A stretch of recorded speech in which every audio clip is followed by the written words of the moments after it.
अस्सलाम वालेकुम नाज़रीन, आप देख रहे हैं प्रोग्राम 7 से 8। अदम एतमाद और अदम एतमाद। ऑपोजिशन ने सुबह से शाम तक एक ही रट लगाई हुई है, जिसके लिए जरदारी, शहबाज, मौलाना साहब दर दर जा रहे हैं, हिमायत मांग रहे हैं।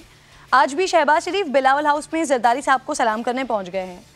सियासी मुलाकातों का मौसम है, हर रोज़ ही एक बड़ी मुलाकात की खबर मिल रही है और मौजू भी एक ही है, वज़ीर आज़म को कुर्सी से हटाना है, इमरान खान को हटाना है, लेकिन कब और कैसे ये बताने के लिए कोई तैयार नहीं है। और चले अगर अदम एतमाद कामयाब हो भी जाए तो फिर उसके बाद क्या, नए इलेक्शंस या अबूरी हुकूमत, अभी तक ऑपोजिशन कुछ तय नहीं कर सकी है। अब बिलावल साहब कह रहे हैं कि अबूरी सेटअप के लिए नून लीग अपना वज़ीर आज़म का उम्मीदवार ले आए, लेकिन शायद खाकान अब्बासी कहते हैं ऐसा कुछ प्लान ही नहीं है। उनके ख्याल में तो अदम एतमाद के बाद नए इलेक्शंस ही होंगे। सुनिए ज़रा। मुस्लिम लीग नून का पार्लियामान में मेजॉरिटी है, अक्सरियत है और उनका हक होगा कि वो अपना वज़ीर आज़म का उम्मीदवार नामज़द करे जब अदम एतमाद लेकर आते हैं। इंशाअल्लाह ताला ऑपोजिशन कामयाब हो। जो आपने एक बुरी वज़ीर आज़म बनाना है, क्या कोई ऐसी तजवीज़ गौर है? बुरी वज़ीर आज़म की गुंजाइश नहीं है। अभी तो आपने वही बनाना है ना, नो कॉन्फिडेंस के बाद 60 रोज कोई ज़रूरत नहीं है। असेंबली खुद टूट, जब आप कॉन्फिडेंस का वोट नहीं लेंगे असेंबली टूट जाएगी। अच्छा, अब आपका प्लान चेंज हो गया। पहले प्लान मेरी ये राय है कि नई हुकूमत बनने का ना कोई मकसद है, ना उससे कुछ हासिल होगा। सो नाज़रीन, जो ऑपोजिशन अब तक अपने फैसले नहीं कर सकी है, वो चाहती है कि हुकूमती इत्तेहादी और तरीन ग्रुप उनका साथ देने का फैसला कर लें। शहबाज शरीफ और तरीन साहब की मुलाकात और मुशावरती अमल तय होने के दावे भी कर रहे हैं। मरियम नवाज दावा कर चुकी है कौमी असम्बली में जिन लोगों ने गिलानी साहब को सेनेटर बनाने के लिए तहरीक इंसाफ के उम्मीदवार को वोट नहीं दिया था, वो PTI मेंबरान नून लीग के टिकट चाहते थे और उसे यकीन दहानी पर उन्होंने अपने उम्मीदवार को वोट नहीं दिया था। ऐसा नहीं चला, मुस्लिम लीग नून की टिकट चली है। जिसको तुम कहते थे उसकी सियासत खत्म हो गई है, आज उसी की टिकट पर की वादे पर लोगों ने मुस्लिम लीग नून और PDM के कैंडिडेट को वोट दिया। सो अब फिर से ये बात हो रही है कि अगले इलेक्शंस के लिए तरीन ग्रुप के पास भी नून लीग के टिकट के सिवा कोई ऑप्शन नहीं है, लेकिन ये तासुर देना बिल्कुल गलत होगा। कम से कम 2018 के इलेक्शंस का डाटा नाज़रीन तो यही बताता है। तरीन ग्रुप के कौमी असम्बली में लीडर राजा रियाज ने फैसलाबाद में लीगी रहनुमा राना अफजल खान को शिकस्त दी थी, जिनका इंतकाल हो चुका है, जहां शायद लीगी टिकट फायदेमंद हो सकता है। लेकिन भावलपुर से तरीन ग्रुप के समीउल हसन गिलानी के मुकाबले में नून लीग दूर दूर तक नहीं थी, बल्कि वहां आज़ाद उम्मीदवार प्रिंस भावल खान दूसरे और पीपल्स पार्टी के अली हसन गिलानी ये तीसरे नंबर पर थे। राजनपुर से तरीन ग्रुप के रियाज खान मजारी ने नून लीग के खिजर हुसैन मजारी को शिकस्त दी थी। रहीम यार खान से तरीन ग्रुप के सैयद मुबीन आलम ने पीपल्स पार्टी के उम्मीदवार को शिकस्त दी थी, वहां भी नून लीग का कोई बड़ा नाम मौजूद नहीं था। डेरा गाजी खान से ख्वाजा शराज महमूद ने MMA को शिकस्त दी थी और लीगी उम्मीदवार शायद वहां से 10वें नंबर पर था। चनियोट से गुलाम मोहम्मद लाली के मुकाबले में भी दूसरे नंबर पर आज़ाद उम्मीदवार और तीसरे पर पीपल्स पार्टी थी। अब डेटा तो बता रहा है कि जिन हलकों से तरीन ग्रुप के मेंबरान जीते हैं वहां नून लीग का कोई खास वोट बैंक नहीं है, लिहाजा टिकट की बातें तो बेबुनियाद ही होंगी और फिर उसके अलावा कोई खास वजह तो दिखाई नहीं देती है। तरीन ग्रुप के ऑपोजिशन का साथ देने की शायद इसीलिए शेख रशीद साहब भी कह रहे हैं कि हुकूमत को चाहिए तरीन ग्रुप से बात करे, वो उनका साथ ही देंगे। सुनिए जरा। तहरीक इंसाफ जहां और लोगों से बात कर रही है, जहांगीर तरीन से भी बात की जाए तो जिम्मेदारी का सबूत देगा। और अगर मुझसे कोई पूछे तो मैं ये कहूंगा कि जहांगीर तरीन से भी बात होनी चाहिए। सियासतदान कभी दरवाजे बंद नहीं करता। नून लीग 14 साल बाद काफ लीग की तरफ जा सकती है, तो इमरान खान और जहांगीर तरीन तो पुराने साथी हैं। माफी चाहता हूँ, तहरीक इंसाफ मुझसे नाराज ना हो, मैं सियासी राय देने में आजाद हूँ। अगर आपने ना मिलना हो ना मिलें। फिर ऑब्वियसली सवालात तो उठते हैं ना, इत्तेहादी भी वजारत लिए बैठे हैं, वो क्यों कुर्सियां छोड़कर फिर नए इलेक्शंस की तरफ जाएंगे। लेकिन सवाल फिर ये भी है कि क्या ऑपोजिशन को अदम एतमाद की कामयाबी इसके लिए भी तो वोट दरकार होंगे ना, वो कितने होंगे? अगर तहरीक इंसाफ के अपने लोग वजीर आज़म के खिलाफ वोट देंगे तो फिर कानूनी तौर पर उनके खिलाफ क्या कार्रवाई हो सकती है? इसके लीगल पर्सपेक्टिव पर बात करने के लिए ज्वाइन कर चुके हैं मुझे माहिर कानून है सलमान अकरम राजा साहब। बहुत शुक्रिया सर, नवाजिश आपके वक्त की। मुझे बताइए सलमान साहब, ऑपोजिशन के पास अगर सर 172 अराकीन पूरे नहीं हो पाते लेकिन हुकूमत से ज्यादा नंबर हासिल हो जाते हैं, तो फिर भी क्या ये जो तहरीक अदम एतमाद होगी ये कामयाब हो जाएगी या 172 का नंबर हर हाल में पूरा करना होगा?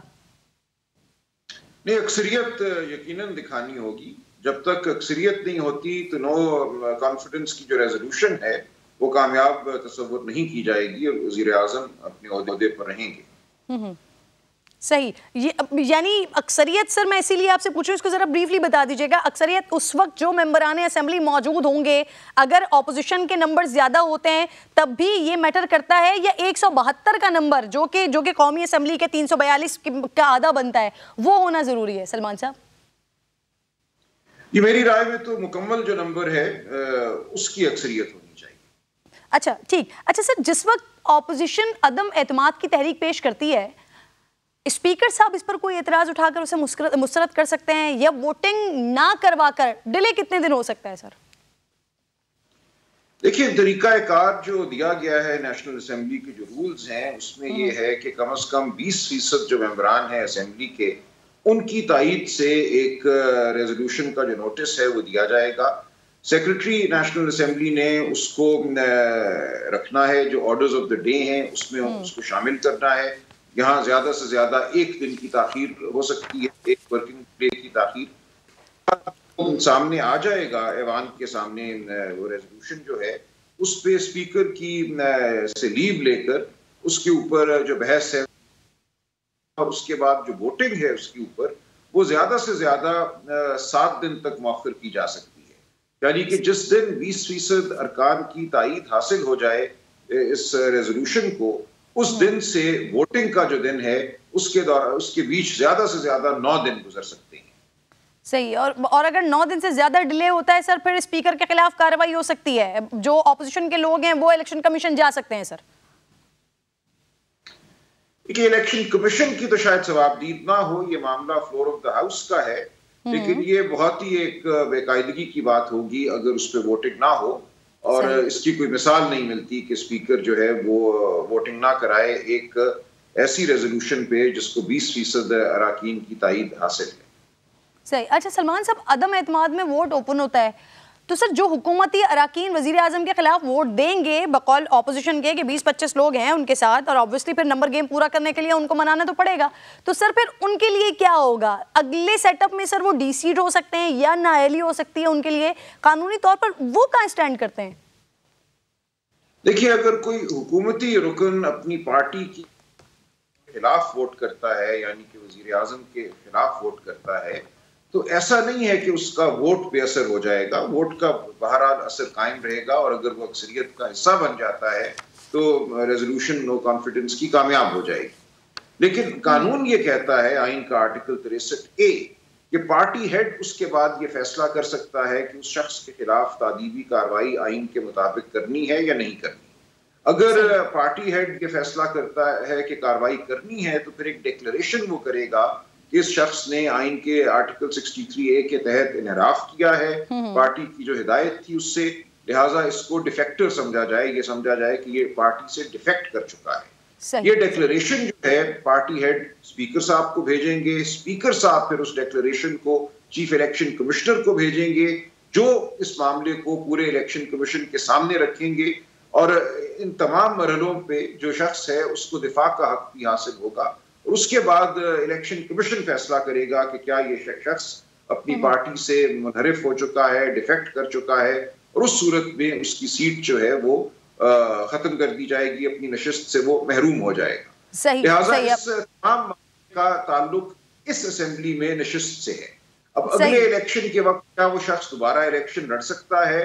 मेरी नजर में वो लड़ सकता है इलेक्शन, उस पे कोई नाअहली जो है आइंदा के लिए वो नहीं लागू होती इस मामले में अगर वो पार्टिसिपेट करता है और अगर ऑपोजिशन का साथ देता है। ठीक है, बहुत शुक्रिया आपका सर, आप साथ मौजूद थे।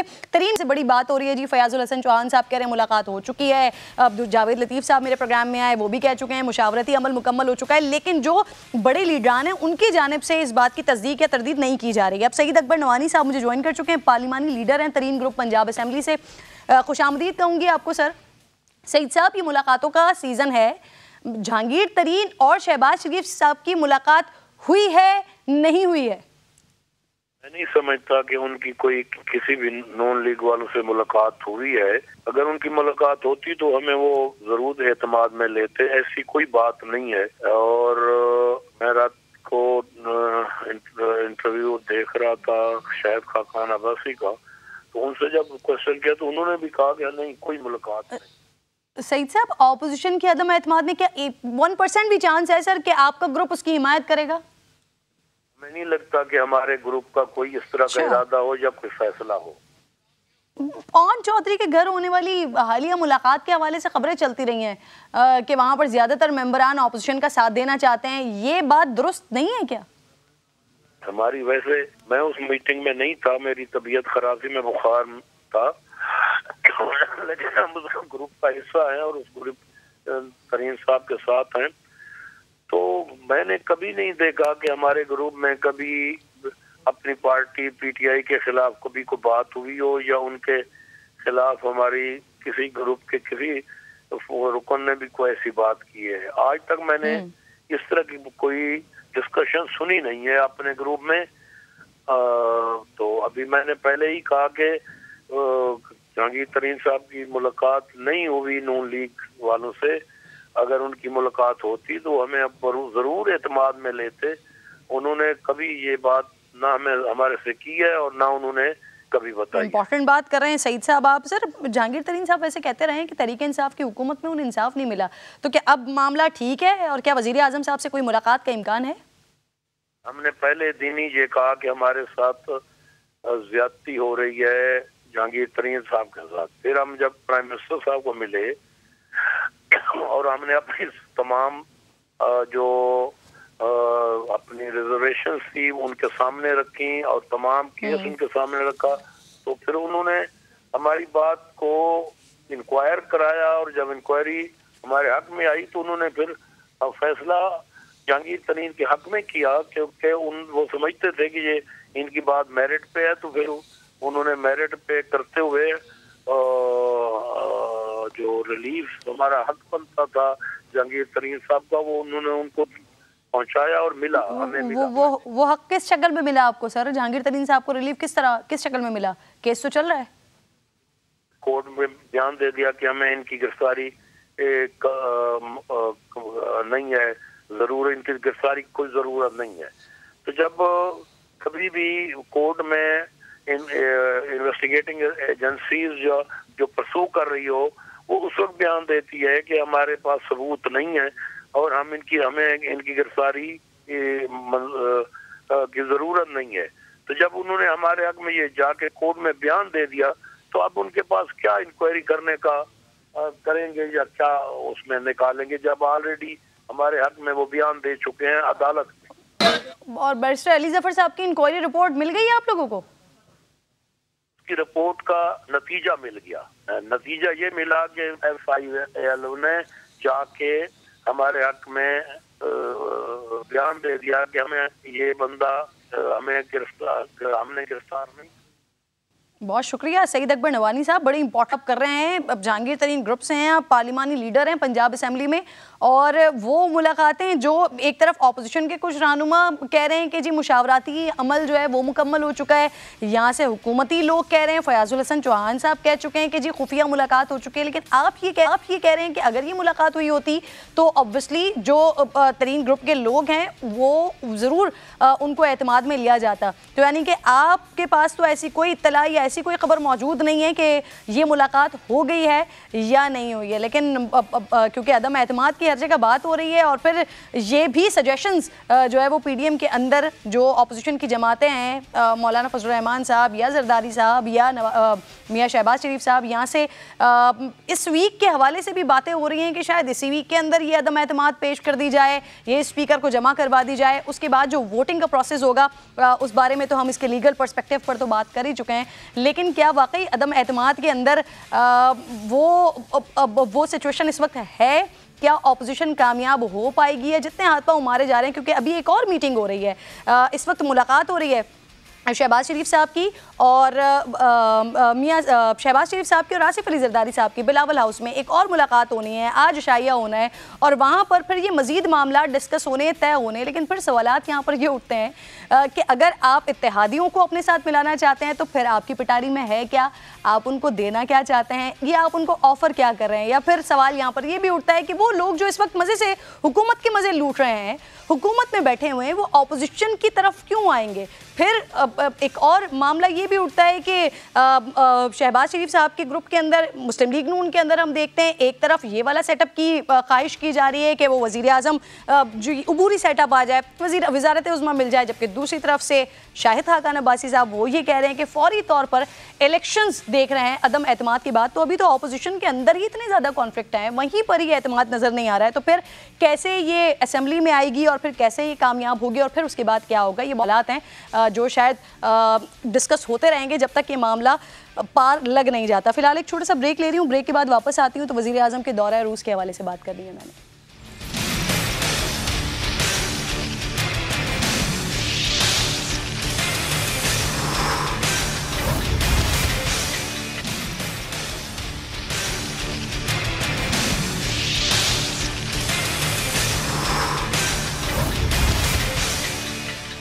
प्रोग्राम में एक बार फिर आपको खुशामदीद कहूँगी नाज़रीन। वज़ीर आज़म रूस का अहम तरीन दौरा करने जा रहे हैं। ये दौरा ऐसे मौके पर हो रहा है जब रूस और यूक्रेन का तनाज़ा बढ़ता चला जा रहा है। रूसी अफवाज यूक्रेन की सरहद पर तैनात हैं।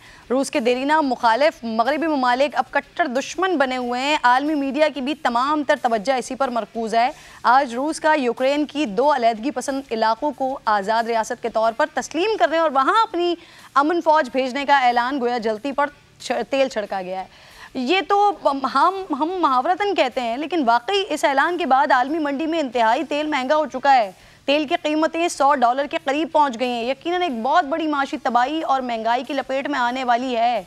वज़ीर आज़म कह रहे हैं कि दौरे रूस की दावत यूक्रेन तनाज़े से पहले मिली थी और दौरे का मकसद माशी राब्ते बढ़ाना है। लेकिन हकीकत ये भी है कि अमेरिका, यूरोपीय यूनियन रूस पर सख्त माशी पाबंदियां लगाने का इंदिया दे चुके हैं। यही यूरोपीय यूनियन पाकिस्तान की बरामदात की सबसे बड़ी मंडी है। पाकिस्तान की यूरोपीय यूनियन को बरामदात $9 अरब से तजावुज़ कर चुकी है। अमेरिका के लिए बरामदात का हुजम $5 अरब हो चुका है। पाकिस्तान की रूस से तिजारत सिर्फ $16.5 करोड़ है। इसे तो ऊँट के मुंह में ज़ीरा ही कह लीजिए। तो ऐसे में ये दौरा पाकिस्तान के लिए कितना चैलेंजिंग है। बड़ी ताकतों की नाराज़गी मोल लिए बगैर पाकिस्तान कैसे रूस से ताल्लुकात मजबूत कर सकता है। यकीनन हर कदम फूंका रखना होगा। दूसरी तरफ देर आयत दुरुस्त आयत के मिज़दाक वज़ीर आज़म इमरान खान ने ऐलान किया है कि माजी में जो हुआ सो हुआ, पाकिस्तान अब किसी ब्लॉक का हिस्सा नहीं बनेगा। वज़ीर आज़म साहब की बात सुन लीजिए, फिर उसके बाद अली मोहम्मद खान साहब मुझे ज्वाइन कर चुके हैं। अदम एतमाद वाले मामले पर भी और इस मामले पर भी उनसे बात करेंगे।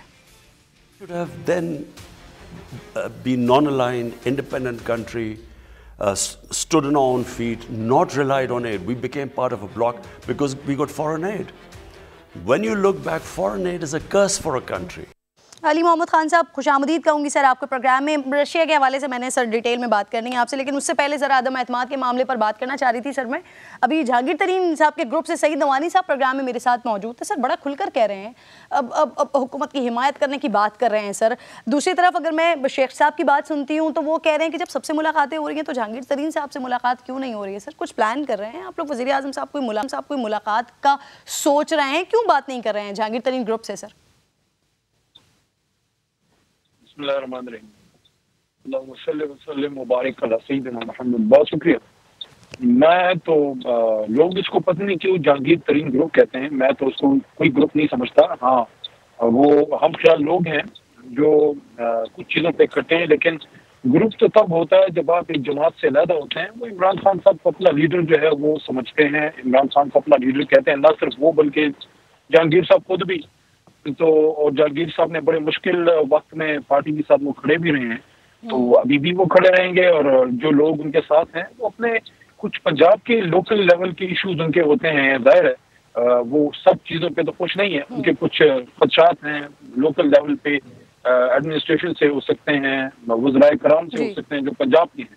तो उन इश्यूज को लेके अली साहब, अब आप समझे ना समझे सर, उन्होंने अपना पार्लियामानी लीडर सर वो नामजद किया हुआ है पंजाब असेंबली में, तो बहरहाल ग्रुप तो है ना, खुद कहते हैं वो ग्रुप है सर। कौमी असेंबली में भी उन्होंने अपना बंदा नामजद किया हुआ है सर, तो ग्रुप तो है। अब आप ये बताइए कि आप लोग उनसे बात करेंगे या नहीं करेंगे सर?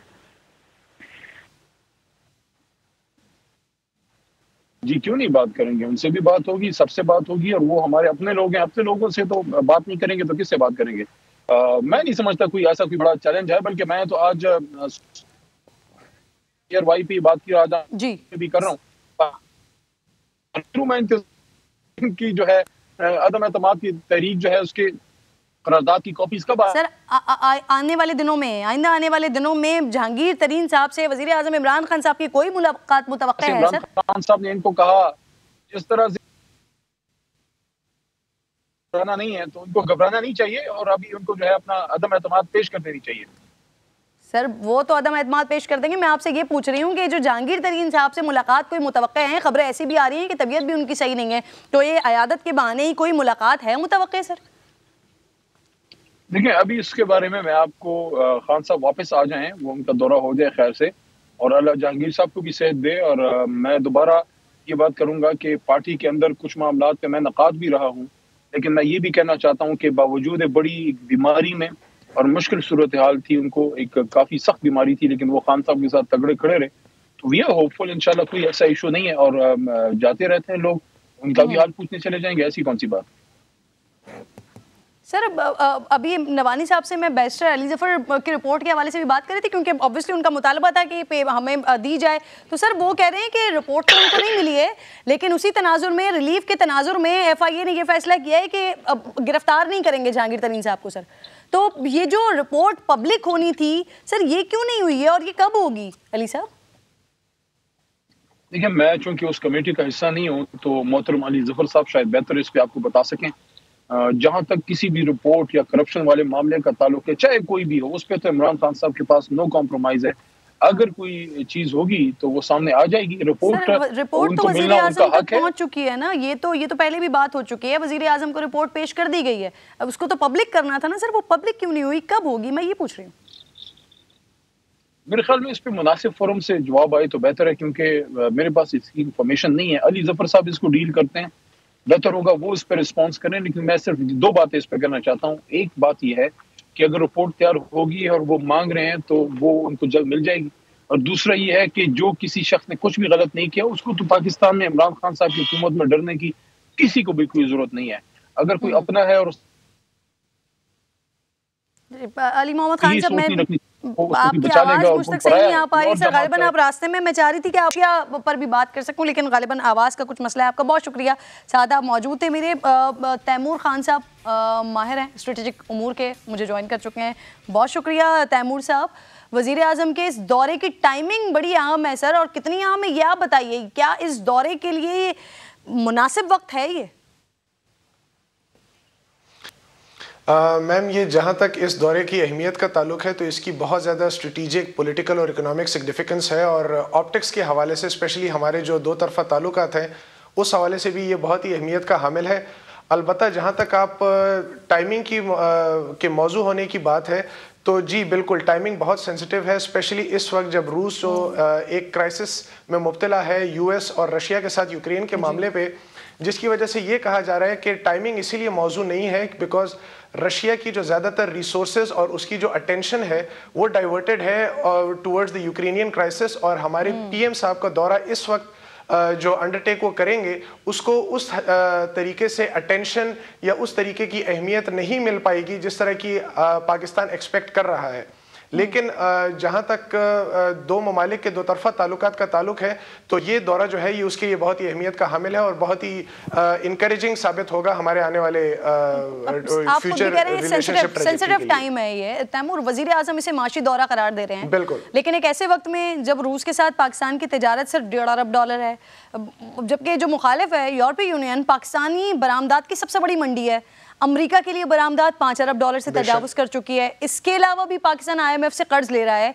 यूरोपीय पार्लियामेंट पाकिस्तान के GSP स्टेटस पर नजरसानी की करारदाद मंजूर कर चुकी है। जाहिर है अब इसके लिए मगरिब से ताल्लुकात बेहतर रखना मजबूरी है हमारी। इतनी क्रूशल सिचुएशन में क्या इन ताकतों से ताल्लुकात पर असर पड़ सकता है इस दौरे से? देखिए, अगर आप वेस्ट के पर्सपेक्टिव से देख रहे हैं और इसको बिल्कुल ही एक यूनिलैटरल व्यू पॉइंट से देख रहे हैं तो बिल्कुल एक मनफी असर इस दौरे का पड़ सकता है हमारे दो तरफा ताल्लुकात के, चाहे वो अमेरिका के साथ हों या वेस्ट के साथ हों, स्पेशली यूरोपीय यूनियन के साथ। लेकिन आपको इस चीज़ का भी अंदाज़ा करना होगा कि स्टेट्स जो हैं वो अपनी रिलेशनशिप को बहुत ही तवाज़ुन के साथ लेकर चलते हैं और अपने बाकी भी सोशियो इकोनॉमिक और पॉलिटिकल इंटरेस्ट को हम लोगों को सेफगार्ड करना होता है। जिस तरह के अभी हमारी publicly released national security policy के अंदर जिक्र किया गया कि पाकिस्तान किसी भी ब्लॉक को ज्वाइन करने का इदराक नहीं करेगा, बल्कि वो अपने बायलैटरल रिलेशनशिप सारी मेजर पावर्स के साथ इक्वालिटी और म्यूचुअल रिस्पेक्ट की बेस पे लेकर चलेगा, and those relationships will not be at the detriment of our bilateral relations with any other partner countries.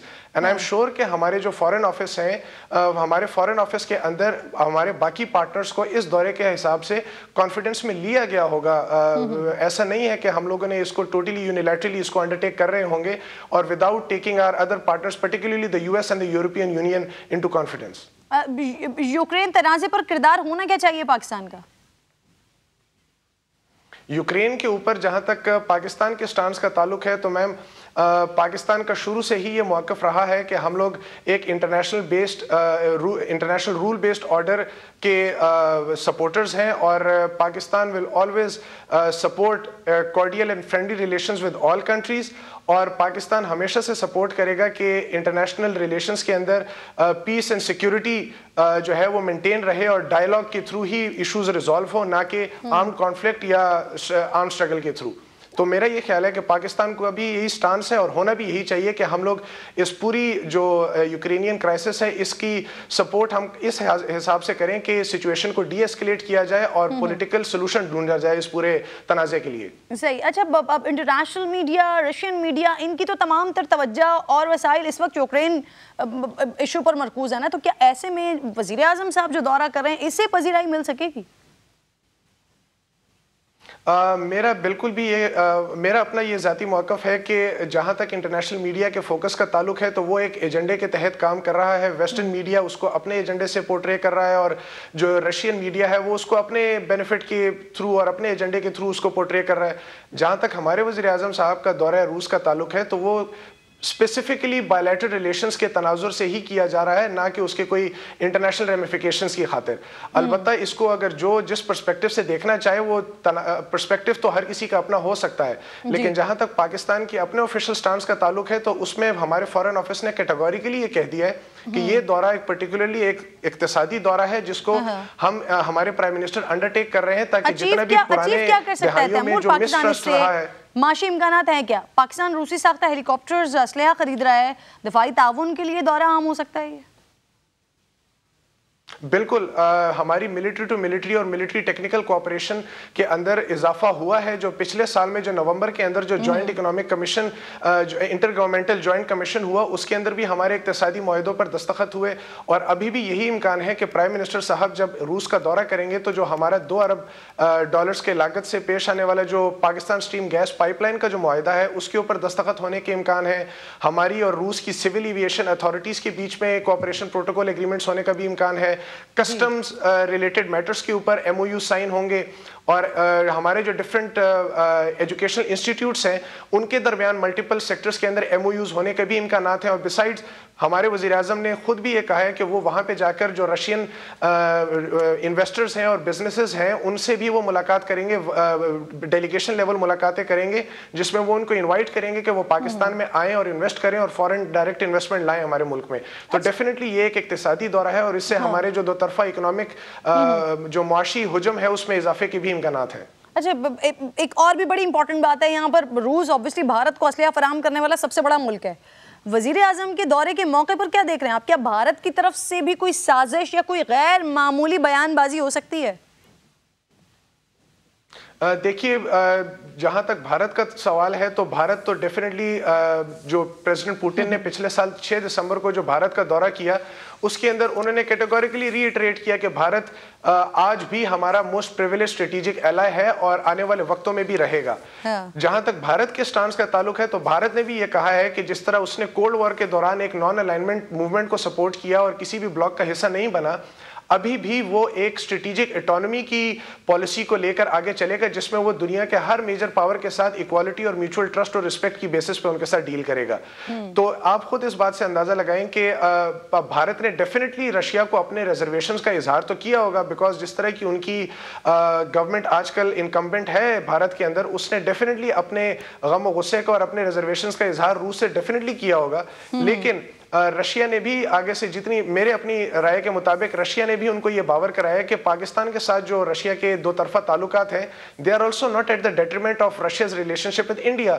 उसका रशिया से कोई लेने देना नहीं, तो India should not be concern with any sort of rapprochement between Pakistan and Russia. Although it is too good to be true, लेकिन still अगर जहां तक इंटरनेशनल रिलेशंस का ताल्लुक है वो हकीकत पसंदी की बुनियाद पर कैरी आउट होते हैं। तो जिस तरह पाकिस्तान को, जिस तरह रशिया को कोई रिजर्वेशंस इजहार करने का मौका नहीं दिया गया जब इंडिया अमेरिका के साथ क्लोज हुआ, तो इसी तरह अगर रशिया पाकिस्तान के साथ क्लोज होने का हामी है तो इंडिया को भी उस पर इतने रिजर्वेशंस नहीं होने चाहिए। तो बहुत सारे हवालों से पाकिस्तान के लिए अलबत्ता बड़ा इंपॉर्टेंट ये दौर है। बहुत शुक्रिया आपका तैमूर, पर मौजूद थे आप। नाज़रीन आगे बढ़ रही हूँ। पाकिस्तान का सबसे बड़ा शहर सबसे ज़्यादा गैर महफूज है। बदअमनी, मौत, बदमाश, डाकू, लुटेरे, कातिल सब आज़ाद हैं और बेचारे अवाम वो महसूर हैं।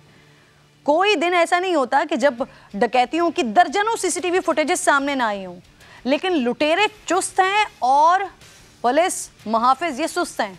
अमन व अमान नाम की कोई चीज़ तो शहर में वजूद ही नहीं रखती, ऐसा लगता है।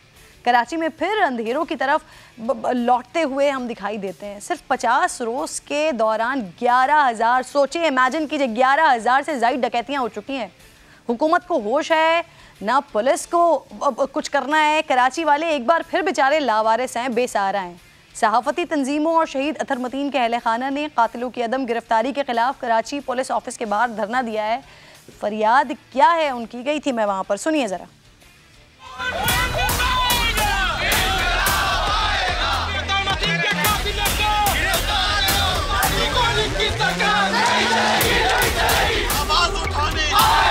वो लोग जो दूसरों के लिए आवाज़ उठाते हैं, दूसरों के लिए एहतजाज करते हैं, शहर के लिए आवाज़ उठाते हैं, कानून की अमलदारी के लिए आवाज़ उठाते हैं, आज वो खुद बेबसी की तस्वीर बने हुए हैं। सिंध पुलिस से, सिंध हुकूमत से सवाल कर रहे हैं कि आखिर हमें इंसाफ कब मिलेगा।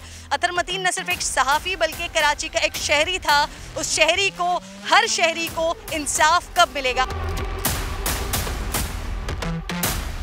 क्या आपको इस हुकूमत से कोई उम्मीद है? आपको लगता है इंसाफ मिलेगा? हमारा तो भाई चला गया अपनी कोशिश में जान का नजराना देकर। बस अब उसके बच्चों की खातिर हम इंसाफ के लिए निकले। मेरी माँ बहुत परेशान है, मेरी भाभी बहुत परेशान है, उसके बच्चे छोटे छोटे बहुत परेशान हैं। हमें इंसाफ चाहिए ताकि किसी और का बेटा, किसी और का भाई ना जाए। मैं अतर मतीन की बहन हूँ। जैसे मेरे भाई ने भी कोशिश की सिस्टम को रोकने की, उस डकैती को रोकने की मेरे भाई ने कोशिश की, तो हम भी कोशिश ज़रूर करेंगे। मैं खुद वहाँ पे 4 दफ़ा मैं उस सड़क पे डकैती, सामने पुलिस वाले खड़े होते हैं, उनकी सरबराही में ये काम हो रहा होता है, कोई कुछ करने वाला नहीं है। हम मर रहे हैं, लुट रहे हैं, पिट रहे हैं। मेरा बेटा 2 दफ़ा, मेरे बच्चे पीछे बैठे थे, मुझ पे फायर कर दिया गया, मुझ पे फायरिंग खोल दी गई। मेरी किस्मत थी, मैं आज बच गई। लेकिन ये मुल्क, ये शहर किसके हाथों में? कौन है इसके खून का बदला? हम बहुत परेशान हो चुके हैं। ये इस पुलिस सबसे बड़ी मुजरिम है इस मुल्क की।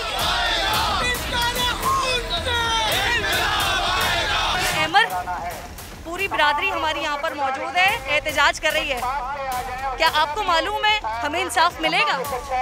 इंसाफ मिलना ज़रूर चाहिए, क्योंकि माजी में भी जितने केसेस हुए हैं उसमें होता ये है कि नुमाइशी तौर पर मुल्ज़िमान को गिरफ्तार कर लिया जाता है, या बोला जाता है कि ये फ़लानी केस के मुल्ज़िमान थे जो मुकाबले में मारे गए। यानी कि जो मुल्ज़िमान मारे जाते हैं उन्हीं पे मज़ीद केसेस डाल दिए जाते हैं और केसेस जो है वो बंद कर दिए जाते हैं। लेकिन हम ये अब कराची पुलिस से रिक्वेस्ट करेंगे कि कम से कम ये धोखा देना बंद करें। रोजाना शहर में 110 के करीब शहरी हैं जो अपनी मोटरसाइकिलों से महरूम होते हैं, 80 के करीब अपनी मोबाइल फोन से महरूम होते हैं, 3 से 4 गाड़ियां शहर से चली जाती हैं। तो आखिर ये क्या है?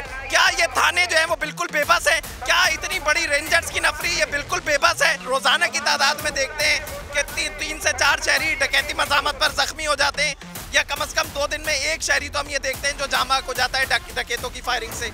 तो ये आखिर कब तक चलेगा? शुएब, कैसा महसूस हो रहा है? हम वो लोग हैं जो दूसरे लोगों के एहतजाज पर जाते हैं, कवर करते हैं, दिखाते हैं, दूसरों के लिए इंसाफ मांगते हैं टीवी स्क्रीन पर बैठकर, लेकिन आज हम अपने लिए इंसाफ मांग रहे हैं। हम यहाँ पर आए हैं क्योंकि हमारे भाई ने खून दिया। अतर ने एक पैगाम दे दिया कि सहाफी सिर्फ कलम से ही नहीं, अपनी जान से, अपने खून से सिर्फ और सिर्फ हिफाजत का काम करता है। साबिक मेयर कराची वसीम अख्तर साहब MQM पाकिस्तान के रहनुमा मेरे साथ मौजूद हैं। तो आपको लगता है कि सहाफ़ती तंजीमें जिस तरह से एहतजाज कर रही हैं, आप लोग भी उसमें अपना हिस्सा डाल रहे हैं, लेकिन इससे कोई फ़र्क पड़ेगा? ऐसे वाक़यात हज़ारों की तादाद में हो चुके हैं अब, पिछलों का कुछ पता नहीं। और मिजाज जो है पीपल्स पार्टी का, उसकी हुकूमत का, वो यही है कि कोई बात नहीं, 1 हफ्ते सब शोर मचाएंगे और फिर खामोश हो जाएंगे। इसी तरह इनका निज़ाम चल रहा है बैड गवर्नेंस का। जो गवर्नमेंट है, फेडरल गवर्नमेंट, उसको भी बावर कराना होगा कि अब बहुत हो गया। कराची शहर के लिए CM को बुलाएं, चीफ सेक्रेटरी को बुलाएं, IG को बुलाएं और उनसे पूछें ये हो क्या रहा है। कराची शहर को हम इस गलाजत से पाक कर सकेंगे, मजीद अपने भाई, अपने प्यारे हम बचा सकेंगे इन स्ट्रीट क्रिमिनल्स से। देखें, ये बड़ा मुश्किल होगा। जो मामला 2016 में कराची पुलिस ने स्ट्रीट क्राइम को चैलेंज करार दिया था, और जो 2021 की आप बात करेंगे उसमें 84,000 रिपोर्ट हुए हैं। हज़ारों की तादाद में केस होंगे जो रिपोर्ट भी नहीं हुए होंगे, और 11,000, और अभी दूसरा महीना ख़त्म नहीं हुआ, ये लगभग कोई 15-16 हज़ार पे जाएगा। तो इससे ये अंदाज़ा लगाना कोई मुश्किल नहीं है कि इस बार शायद ये रिकॉर्ड वारदातें 1 लाख को भी क्रॉस कर जाएंगी। अगर पुलिस ने कोई बर वक्त एक्शन नहीं लिए तो ये सिलसिला रुकेगा नहीं। एक जो तहफ़्फ़ुज़ का एहसास था बदकिस्मती से, वो ख़त्म हो गया है। एहतजाज का फ़ायदा होगा या ये एहतजाज भी बाकी एहतजाज की तरह होगा?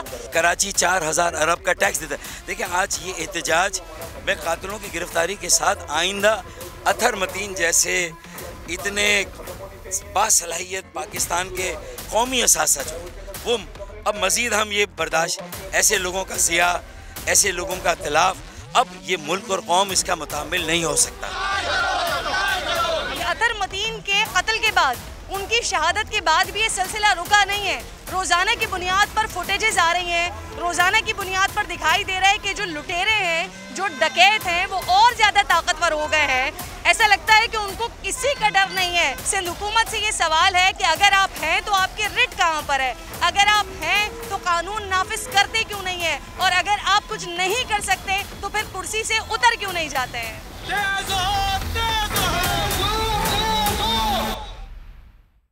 सहाफ़ी कह रहे हैं कि जब तक अतर मतीन को इंसाफ नहीं मिल जाता, ये एहतजाज इसी तरह से जारी और सारी रहेगा, जब तक कराची वालों को, कराची को इंसाफ नहीं मिल जाता।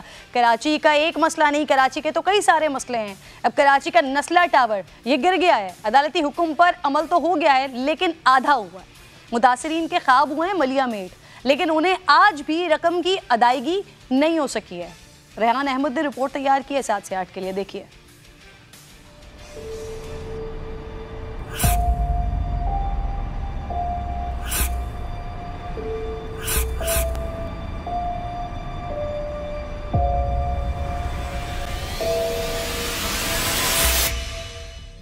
कहा जाता है इंसाफ का होना काफी नहीं है, बल्कि इंसाफ होता हुआ नजर आना भी जरूरी है। नस्ला टावर के मामले में अदालती हुक्म पर जुज़वी अमल दरामद ने इस इंसाफ को अधूरा और सिर्फ मुतासरीन के लिए सजा बना दिया है। बात नस्ला टावर के सफ़ाई हस्ती से मिटने के बाद उसके बेसमेंट तक पहुंच चुकी है, लेकिन बिल्डर और सिंध हुकूमत के इदारों की मिली भगत का शिकार होने वाले अलॉटीज को नस्ला टावर के मलबे से एक पत्थर तक नहीं मिला। नस्ला के 44 अलॉटीज में कराची की निजी यूनिवर्सिटी के प्रोफेसर कामरान शाकिर भी शामिल हैं, जिन्होंने अपनी सारी जमा पूंजी नस्ला टावर में आशियाना बनाने पर लगा दी थी। नस्ला टावर तो गिर गया, मगर दीगर अलॉटीज की तरह कामरान शाकिर को भी अब तक एक धेला भी नहीं मिला, और सुप्रीम कोर्ट के हुक्म पर अधूरे अमल दरामद की वजह से उनका निज़ाम इंसाफ से एतमाद ही उठ गया है। कर दिया ना, 2 महीने के अंदर ये काम हो गया तो यही 1 महीने के अंदर हमारे पैसे रिकवर करवाना तो मसला ही नहीं। हमारी एफआई ने हमें लेटर भेज दिए कि आप बताएं कि मनी ट्रेल ने कि आप लोगों ने जो है कहाँ से जो है ये पैसे क्या क्या किया था। खैर हमने रेडी कर ली, मेरे पास तो कोई मसला ही नहीं था किसी चीज़ का। फिर कुछ लोगों ने ओवरसीज से पेमेंट की हुई थी, बजाय किसको पकड़ने के वो भी प्रेशर। यहाँ पर इस मुल्क का अलमिया ये है, हर बंदा अपने आप को खुदा समझता है और अगर कोई बंदा मर रहा हो उसका गोश्त खाने के लिए गिद्धों की तरह आके बैठ जाते हैं ये इदारे। नस्ला टावर के बेशतर अलॉटीज की तरह कामरान शाकिर ने भी अपना सब कुछ शाहराह फैसल की खूबसूरत लोकेशन पर फ्लैट खरीदने में लगाया था। मैंने कहा अल्हम्दुलिल्लाह मेरे माँ बाप नहीं है, वो इस सदमे से मर जाते हैं। मैं किमाड़ी का रिहायशी और बहुत ही स्लो मूवमेंट करते करते करते अल्लाह पाक ने यहाँ तक पहुँचाया मुझे, तो मेरा तो सब कुछ और ज़िंदगी दोबारा तो नहीं आ सकती। बाहर से जिस भी मीटिंग से आ रहे थे, जिस कंडीशन में होते थे, और घर में जाके झूठी मसनूई हंसी और उसके बाद जो है कमरों में जाके दूसरों में जाके रोना, ज़िंदगी बस आपको बता नहीं सकते। एक तवील अरसे तक कामरान शाकिर भी नस्ला टावर के उसी बिल्डर की तिफिल तसल्लियों में फंसे रहे जिसने SBCA और दीगर मुताल्लिका इदारों से साजबाज करके गैर कानूनी ज़मीन पर प्रोजेक्ट बनाकर बेच खाया था। मगर जब इन्हें इस हकीकत का इदराक हुआ तो बहुत देर हो चुकी थी। बिल्डर के बारे में मेरी राय अब जो है वो ये है कि वो मुझे लग रहा है कि वो भी फ्रॉड वाला मामला है उनका। वो सब कुछ लेके भाग गए, उन्होंने बाद में हमें कोई पूछा ही नहीं। कराची के जिला शर्की की इंतजामिया सर्विस रोड पर नस्ला टावर की तामीर के तमाम मराहिल गुजरने के दौरान खामोश रही थी, मगर नस्ला टावर के फ्लैट्स में मौजूद सामान को समेटने में बहुत फुर्ती दिखाई थी। कुछ लोग ओवरसीज थे, उनके फ्लैट बिल्कुल सील थे, उसमें सब कुछ पड़ा हुआ था और किसी को कोई मौका ही नहीं मिला कि कोई चीज़ उठा सके। इस तरीके से जो है ये काम हुआ। नस्ला टावर तो 2 माह 10 दिन में गिरा दिया गया, मगर मुतासिरीन का अजाला न होने की वजह से घर छीनने का दुख बढ़ता ही चला जा रहा है। उस दिन मैं पंप पे खड़ा हुआ वहाँ पे, तो मेरी सिस्टर ने मुझे कहा कि नहीं पेट्रोल यहाँ से बढ़वाना, निकलो यहाँ से। मुझे कुछ मतलब नहीं खड़ा हो सकता, मैं उधर कहाँ पे उस शेल के पंप पे सामने खड़ा हुआ पेट्रोल के लिए। मेरी सिस्टर ने मुझे रोना शुरू कर दिया, निकलो यहाँ से, आप नहीं यहाँ पे नहीं खड़े होगे, यहाँ पे नहीं खड़े होगे। तो वहाँ पर कोई आने नहीं चाहता। हम एक दूसरे को देखते तो रोते हैं, हम एक दूसरे को देख के रो रहे हैं। ग्रुप में मैसेज आ रहे हैं, ये ग्रुप कभी नहीं ख़त्म करना नस्ला, जब तक मर नहीं जाते हम लोग फैमिली हैं। सर किसी के दर्द का कौन किस वक्त क्या फट रहा है और बस कुछ नहीं बता सकते। बस नस्ला टावर से बेदखल होने वाले तो मुसलसल अजियत से गुजर रहे हैं, मगर अदालती हुक्म पर जिन बिल्डर्स और SBCA अफसरान के खिलाफ मुकदमा दर्ज किया गया था वो जमानत पर मज़े कर रहे हैं और केस की तफ्तीश सुस्त रवि का शिकार है। कैमरामैन फैसल आगाई के साथ रेहान अहमद, समा, कराची। नस्ला टावर के बेदखल हुए मकीन अदालतों की जानिब देख रहे हैं कि ये महकमों की और बिल्डर की मिली भगत से नस्ला टावर बन भी गया, फिर अदालती हुक्म पर गिर भी गया। लेकिन जिन बेचारों ने अपनी जमा पूंजी यहाँ पर लगाई थी वो इस वक्त परेशान है, वो सोच रहे हैं कि हम करें तो क्या करें। चीफ जस्टिस साहब आपसे गुजारिश है कि वो एक बार फिर आपकी तरफ देख रहे हैं कि आप ही शायद उनको इंसाफ दिला सकते हैं, तो आप अपनी मौजूदगी का इन बेचारों को एहसास दिलाइए। प्रोग्राम का वक्त ख़त्म हो गया, इंशाल्लाह नाज़रीन से मुलाकात होगी कल। अपना ख्याल रखिए, अल्लाह निगहबान।